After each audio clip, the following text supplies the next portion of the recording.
Buenas noches. I wonder if I could give this talk in Spanish. What do you think? No, I'm going to give the talk in English. It's an honor to be here, standing in front of you. I want to stress the word standing, because 10 weeks ago, I could not stand, nevertheless walk. 10 weeks ago, in a split of a second, I broke my tibia and fibia. Many things have happened since then. The last couple of months have been a journey of unlearning to give a space for new learning. It has been a journey where I actually have to relearn how to walk. I guess it is true that no matter how bad our experience is, we can always learn something about that.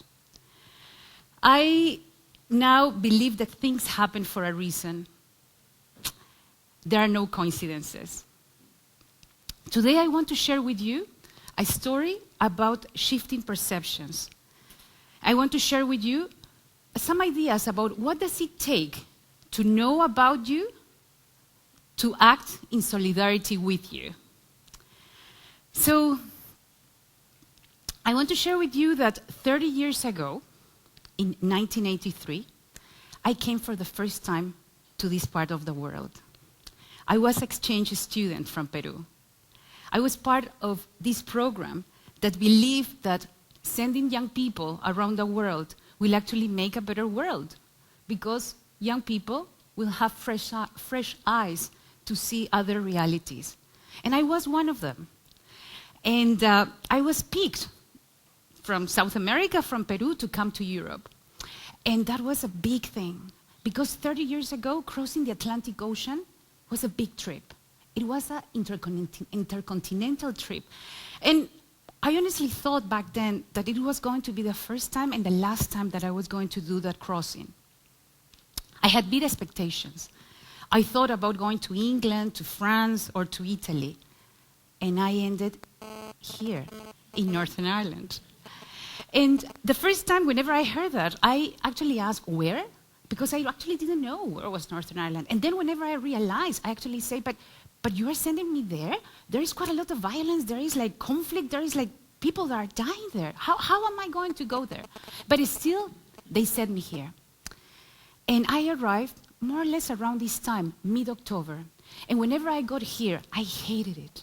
It was so cold, and it was so wet, and it was so windy. I was coming from a warm country, and I was like, what am I doing here? The food is so plain. I can actually understand people's accents. People were talking, and I was like, what are you saying? And I actually didn't even stay in Belfast. I was actually sent to the countryside. I was sent to Bushmills, Port Ballintrade, Portrush. Yeah. I was up there, which was very quiet and was even boring. It seemed to me then that people didn't know much about the rest of the world or care about the rest of the world. And I was like, this looks like these people are living in an island. And then I realized this is an island. And I was like, what am I doing here? What am I supposed to learn from this experience? And things got worse as the days were getting darker. And you know, when the days get darker from October to November, it gets really, really dark. And then I was actually really in a place that I didn't enjoy it. Until one day, as part of my experience, I was supposed to take part on the local school in Bushmills. So I was going to the school. And one day, some kids actually approached me. And they told me that in the local TV, they were showing images about the highlands in Peru. And I was like, on TV? Highlands of Peru? What is going on? They told me that there was a bad drought over there. And that there was this program called the Blue Peter 1983 Weather Beater Appeal. And maybe some of you remember that. It was on TV, and they were making this appeal for young people, encouraging them to do something because there was a bad drought there in South America. So these kids actually decided to respond to that appeal. I was surprised. I was like, kids from the middle of nowhere are actually going to respond to this appeal to families that are living in the Andes in the middle of nowhere? But they started to do raffles and sponsorships and all that. And they were able to collect 400 pounds. And 30 years ago, 400 pounds was a lot of money. I was impressed with that. So I asked them, why are you doing this? And they gave me different reasons. But there was one answer that really transformed the way I was perceiving those kids and the way I was perceiving the place and the whole experience that I had in Northern Ireland. This young woman said to me, Charo, I am doing this because I care about you. And I looked back at her and said, you care about me? I said, I think you don't understand. Peru is a big place. The people that you are actually supporting with this appeal are not my family. They're not my friends. They're not my neighbors. I have never met them. And probably I will never met them in my life. And still, there she was, saying that she was doing because she cared about me. That conversation actually really transformed a lot of things. First of all, it gave me a new perception about those kids. And it gave me a new perception about the place I was living. Suddenly, I realized that the Antrim Coast is one of the most beautiful places in the world, for me anyway. Then, I opened my eyes and my heart, and I found friendship. And I found love. That conversation really transformed the way I was perceiving things. I guess it is true. It is not what we look at, but how do we see it? For the last 10 years, and yes, I came back, so for the last 10 years, Northern Ireland and its people have been my home. I haven't born in this soil. Yes, no, I haven't been born in this soil. But this is a place where my soul feels at home. And this has been my home for the last 10 years. But that conversation transformed something else. I started to be curious about what does it take for people to care about each other? What does it take for people to care about someone that doesn't look like you, that doesn't behave like you, that doesn't think like you? What does it take? A couple of days ago, I was talking with a friend, and she was saying, yeah, it's actually, how do we move from I know about you to I act in solidarity with you? What does it take? So I start looking about that. And my journey in life took me to do many different things. And what I have learned is that perhaps there are 3 steps that moves us from one to the other. One step is actually to have really questions that ask ourselves, what do I think about this and why I think about this? Where is this coming from? And I'm going to put an example that is actually right now on the media. You probably have heard what is going on about these 2 kids from a Roma family, okay? That they were taken from their families because there was an assumption that they were not the kids that belonged to that family. I wonder if we can actually stop and say, how do I see the Roma families? What are the assumptions that I have about them? What are the implications of having those assumptions? And if there is any other way of looking at this. The second step to move from here, what do I know about you, to act in solidarity with you, is actually to find Ubuntu. And probably some of you have heard about Ubuntu.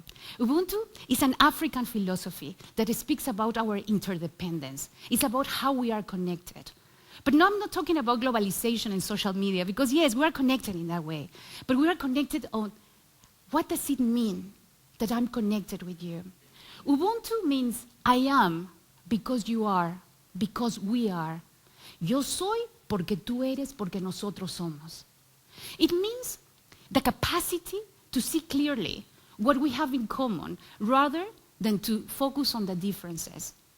It moves me from seeing you not as the other, but to seeing you as part of me.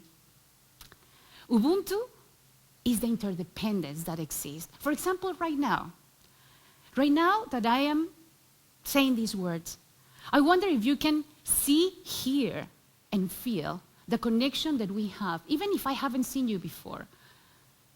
There is a connection, or the connection that exists with the people that are here sitting beside you in this room, or even bigger than that, the connection that exists between us and people that might hear these words sometime, somewhere. There is a connection. I want to invite you to find Ubuntu, Because Ubuntu is real, but we actually need to make it alive. And the third step to move from here to here, to act in solidarity with someone, is one that I have been learning a lot recently. And it's actually the capacity that we have and that we need to relate with ourselves. We always talk, and Northern Ireland is a very good example, that we always talk about good relations and community relations and the relationships with the other. And I think that to really be able to relate with someone, we have to start to relate with ourselves.